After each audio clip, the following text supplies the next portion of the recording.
Yo, so we back in here for another edition F-ya-Motha, and on this episode we got two influencers drowned, insisting life jackets were getting away at a tanning during boat party.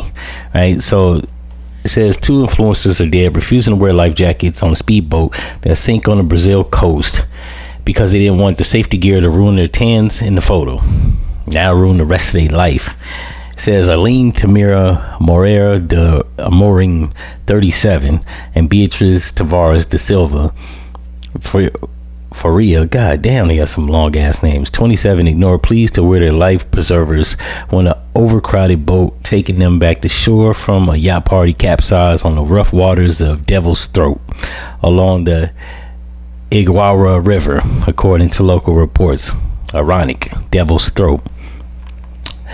Only thing I can say on this, though, this is natural selection, right? This is the one that was 37, damn near 40, and had the audacity to say it would mess up their tan lines. It says that their bodies washed up a week later on shore. So by the time they hauled up, they probably was blue and purple. I forgot where I saw it from, but you can never predict the predictability of stupidity. Or maybe you can. And then we got this guy right here, Mathieu Viguier, 24-year-old student from France, tragically ended his life after an unsuccessful beard transplant.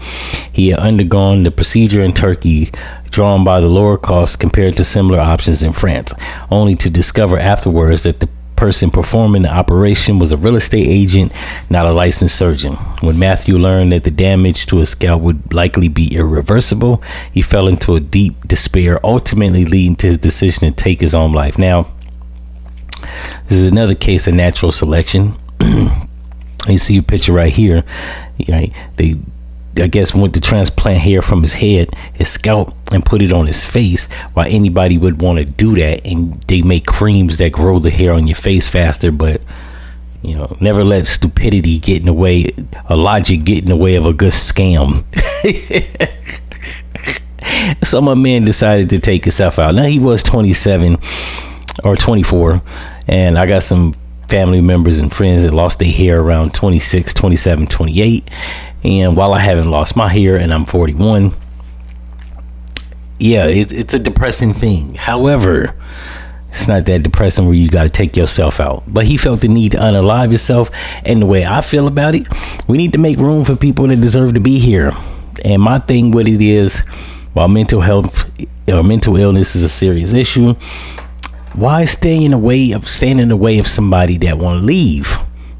I understand this thing called life it makes me suicidal from time to time, right? I've considered it. However, I've never went through it because shit's painful. I've thought about every method. There's no method that you could try where it's gonna be less painful. That's one. Two, no matter how hard it get, you gotta have the warrior's mentality. Shit'll get better. You just keep pushing through the bullshit, because every day is not the same.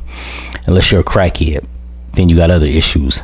But yeah, like my man, he didn't want to be here no more. So who am I to stand in the way of somebody's decision? In any event, if you like this episode, you know what to do, and I'm out.